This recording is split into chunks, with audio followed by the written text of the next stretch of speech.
Bienvenida al director de la carrera en Nutrición y Dietética de la Universidad María Auxiliadora, el Magíster Ito Flores. ¿Cómo está, Magíster? Gracias por acompañarnos. Muchísimas gracias, Juliana. ¿Cómo están, amigos que nos ven en las diferentes plataformas de... Y bueno, hoy vamos a hablar justamente del agua, ese nutriente acalórico que, si bien no nos da directamente calorías, energía, es fundamental para vivir y vivir bien. Te comento que una persona puede vivir solamente tomando agua varias semanas, pero si deja de consumirlo, en algunos días fallece. Claro. Pues definitivamente el agua es el alimento bebible más importante que tiene toda persona. Exacto, ¿no? Y esto lo vemos sobre todo cuando ya están en una etapa terminal, ¿no? A veces los pacientes pues, se les está brindando el aporte del agua. Y la pregunta más frecuente, Magíster, es ¿cuánto de agua es que uno debe consumir, no? Y de hecho que una de las grandes preguntas cuando estamos en consultorio y hablamos de este tema es verdad que con 8 vasos al día es suficiente? Claro. Por otro lado nos preguntan, ¿2 litros será lo recomendado? Pues son 2 datos que los tenemos frecuentemente en vitrina. Hay que recordar que un vaso en medidas caseras es más o menos 200 mililitros, una taza es 250. Y que todas las personas pesamos diferente, todas las personas en diferentes momentos tenemos estaciones del año diferente, podemos estar en calor en verano, aunque ahora el calor se ha extendido, sí, por lo menos en Lima. Podemos estar en climas donde hay harta humedad, climas más secos. Podemos estar haciendo estímulos de actividad física intensa o moderada, leve, qué sé yo. Podemos estar muy sedentarios. Entonces, así como las variantes, así como estos estilos van cambiando, el volumen de consumo de líquido también va a variar. La OMS, por ejemplo, recomienda de forma genérica que se consuma 35 mililitros de agua por cada kilogramo de peso al día. Sin embargo, estas variables van a hacer que podamos consumir más o menos. Por ejemplo, la dieta va a influir muchísimo. Si yo tengo una dieta con alimentos ricos en líquido, como las frutas, las verduras, el nivel de agua y de líquido que vaya a consumir de forma externa va a ser diferenciado. Pero si yo consumo una dieta con muchos productos secos, donde no tenga tanta cantidad de hidratación, tanta cantidad de líquido, esto va a variar. La recomendación, en principio, genérica es consumir 35 mililitros por cada kilogramo de peso. Vamos a pesarnos, le vamos a multiplicar por 35 y nos va a dar el dato. Y van a ver que nos va a salir, en algunos casos, casi 3 litros. Pero hay que recordar que el estímulo de la actividad física influye directamente en que este valor pueda aumentar. Claro. Porque cuando nosotros hacemos actividad física, justamente uno de los mecanismos por el cual el cuerpo regula su temperatura es a través de la evaporación, a través de la sudoración. Entonces ahí tendríamos que buscar otros mecanismos de valoración, como por ejemplo el famoso índice de sudoración, en el cual yo voy a verificar en el momento de la actividad, en el momento del entrenamiento, cuánto volumen de líquido he perdido, y a través de utilizar otra metodología de cálculo de líquido. Magíster, para dosificación. y una consulta que también es algo muy frecuente en el consultorio, y dicen, si es que yo desayuno un jugo, desayuno mi taza de avena, de leche, yogur, ¿esto ya voy descontando de esos litros que debo tomar? Hay que recordar que líquido siempre va a ser líquido. El agua no tiene calor, no tiene calorías. Uno de los por qué se consume agua es porque nuestro cuerpo, en vez de llamarse cuerpo, debería llamarse espacio agua, porque estamos hechos del 60% aproximadamente de agua. Nuestros músculos tienen 70% de agua por lo menos. El cerebro tiene más porcentaje de agua. Entonces, si nos damos cuenta, nuestro cuerpo está hecho de agua. Y esto influye directamente en que si no consumimos líquido, podemos desbalancear estos porcentajes y nos puede ser perjudicial. A tu pregunta, ¿será bueno consumir bebidas que no necesariamente no tengan calor, es decir, no tengan calorías, sino líquido? Si bien están sumando el líquido, hay que recordar que no solamente consumimos agua, sino que consumimos calor. Y hay que tener mucho cuidado con la tabulación de consumo de calor, consumo calórico.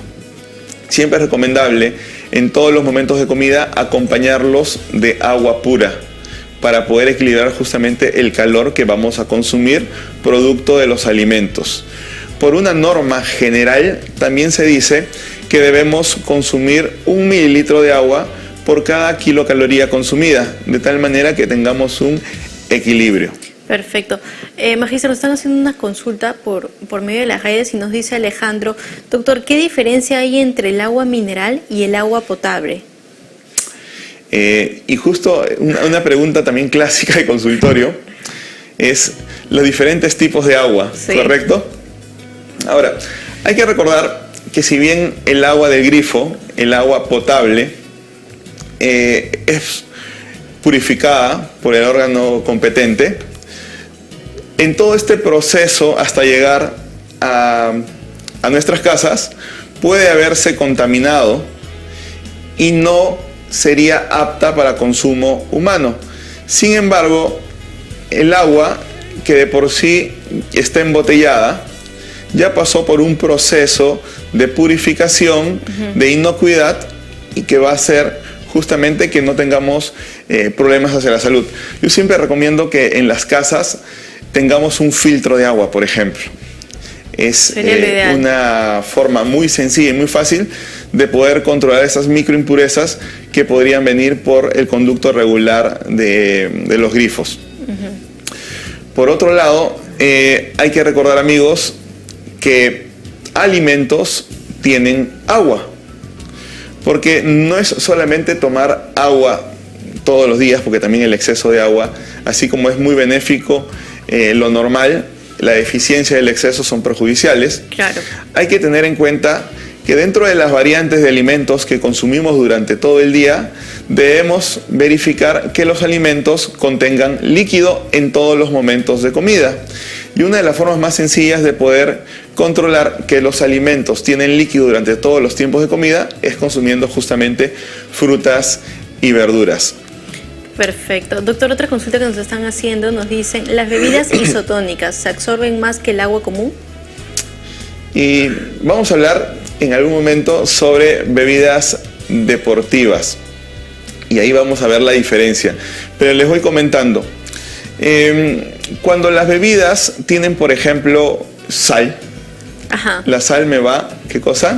A jalar más. Retener el líquido. Entonces, una de las formas para poder retener líquido es consumir sales. Si no tiene sales, es más difícil o menos probable que este líquido se contenga en el cuerpo. Si nosotros, por ejemplo, hacemos deporte, no solamente perdemos sales, sino también perdemos calorías.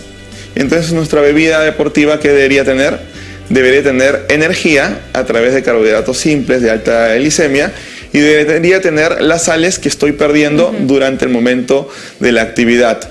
Pero eso es en un espacio específico, porque yo estoy perdiendo electrolitos y estoy perdiendo calorías. Claro. Pero en una persona común y silvestre, el agua es más que suficiente si yo consumo mi alimentación balanceada.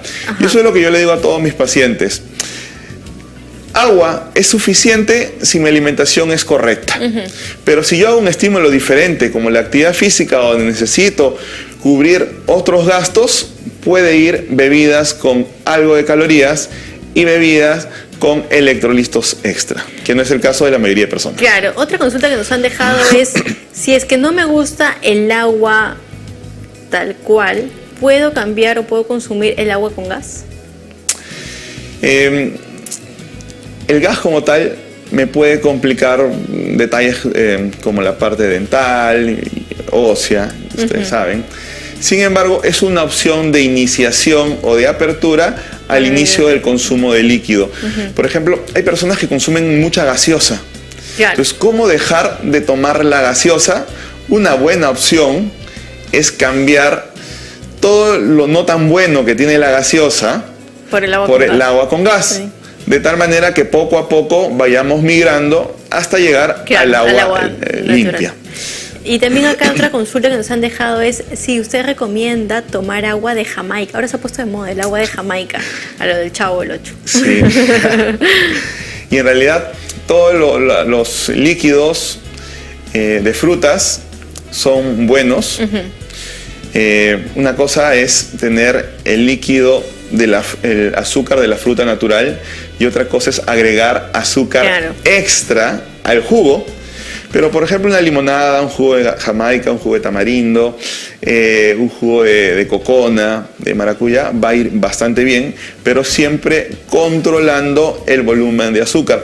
Pero lo que me va a hacer daño no es el agua de la fruta, lo que me va a hacer daño es el azúcar añadido. Y justamente por una cuestión de costumbre, es que no nos damos cuenta que estamos agregando cada vez más azúcar a nuestra bebida. Inclusive de pequeños, y les debe haber pasado a muchos de los que nos escuchan, el papá y la mamá nos comienzan a ofrecer la famosa leche por un costumbrismo que tenemos, ¿sí? Y sin que nos hayan avisado, ¿qué cosa le agregan a la leche? Azúcar. Azúcar y por ahí un color, un sabor por ahí, un chocolate. Pero si la leche de por sí tiene su dulce natural, tiene su lactosa, que es el carbohidrato de la leche. Entonces nos están de forma, sin querer, obviamente, nos están dando mayor cantidad de azúcar y nos están acostumbrando de forma indirecta a consumir azúcar. Y entonces cuando nos damos cuenta, cuando tenemos uso de la razón, ya sentimos como normal la leche con dulce. Claro. Cuando en realidad la leche de por sí ya tiene su propio azúcar. Y esto pasa con muchos productos. No está mal agregarle azúcar, el problema es exagerar con el mismo. Y si el producto de por sí ya tiene su dulce propio, hay que darle y hay que beneficiarse con el azúcar propia de cada alimento. Y es por eso justamente que nuestras papilas gustativas se van adaptando, porque desde pequeños le agregamos azúcar y esto se convierte en un hábito. Claro, el hábito inadecuado. Y otra consulta también que nos dejan es en cuanto al tiempo. Muchos dicen de que el agua solamente se puede tomar hasta las 6 de la tarde, que de ahí ya no se debe tomar nada más, porque después uno no puede descansar. Hasta hay algunas personas que dicen no, porque te puede dar un derrame, un infarto y mil cosas más. Entonces, el tiempo hasta que ahora se puede consumir y qué buena pregunta. Líquido. Porque de hecho que nosotros cuando consumimos mucho volumen de líquido ya por las noches, una cosa es consumirlo por sorbos, una cosa es consumir un vaso y otra cosa es consumir 1 litro de agua. Todo lo que no tomo en el día. Al costado de tu mesa de noche, pues como el nutricionista me comentó que tenía que consumir 2.4 litros de agua, y en el día solamente consumí 4, me faltan 2 litros. Y esos 2 litros los quiero recuperar justamente antes de acostarme. Entonces, hay que recordar que cuando nosotros nos vamos a acostar, ya el cuerpo comienza a estar en una fase inactiva, una fase donde solamente trabaja el metabolismo basal, y que el líquido que estamos consumiendo extra, que va a estar retenido en el cuerpo, obviamente el exceso no va a poderse eliminar. Y es más, el cuerpo muchas veces, como es tan sabio, te levanta en la noche y te dices, oye, anda a miccionar porque has consumido exceso de líquido. Entonces, la idea es poder tener un descanso prolongado y tranquilo y no despertarse a orinar si es que he consumido la suficiente cantidad de líquido. Y para eso no abusar del volumen de líquido en las noches. ¿Puedo consumir un vaso de agua antes de la cena? Claro que sí. ¿Puedo consumir un vaso de agua después de la cena? Va bien. Pero comenzar a consumir todo lo que me faltó en el día, ese es un error frecuente que nos puede complicar inclusive. Y muchos estudios refieren estas pequeñas bolsas que se dan en los ojos y estos edemas que se dan al levantarse al exceso de consumo de líquido por las noches. Ahora, cuando yo descanso, cuando yo duermo, no sé si ustedes se han dado cuenta que la primera micción, la primera orina que yo realizo en la mañana en ayunas, muchas veces es más oscura que el resto, es más amarilla. Y esto se debe a varios factores. Uno de ellos es porque nosotros, cuando estamos durmiendo esas 6 o 8 horas de repente, nosotros seguimos respirando. Claro. Entonces, cuando respiramos, ¿qué cosa botamos? Botamos a través de la respiración por evaporación agua. Entonces, por evaporación, cada vez que expiramos, botamos agua. Y obviamente nos estamos deshidratando. No estamos en 8 horas, vamos a suponer que dormimos el ideal 8 horas. Estamos botando líquido, nos estamos deshidratando, pero no estamos reponiendo. Entonces, cuando nos levantamos y vamos a miccionar, la orina es más concentrada. Por eso es importante, muy importante, el consumo de líquidos al iniciar el día. Claro. Definitivamente. Magíster, muchísimas gracias por haber estado hablando de este tema, que en verdad han surgido varias preguntas que son las más frecuentes que se encuentran en consultorio, y definitivamente las que nos han estado haciendo. Por favor, recuerde cómo pueden encontrarlo. Sí, los invito a todos los amigos que deseen estudiar esta hermosa carrera de nutrición a que nos acompañen en la Universidad María Auxiliadora, la Universidad de Emprendedores, aquella universidad que le da más valor por tu inversión, para que puedan estudiar durante 5 años la carrera universitaria de nutrición. Muchísimas gracias nuevamente por estar con nosotros. Y así es.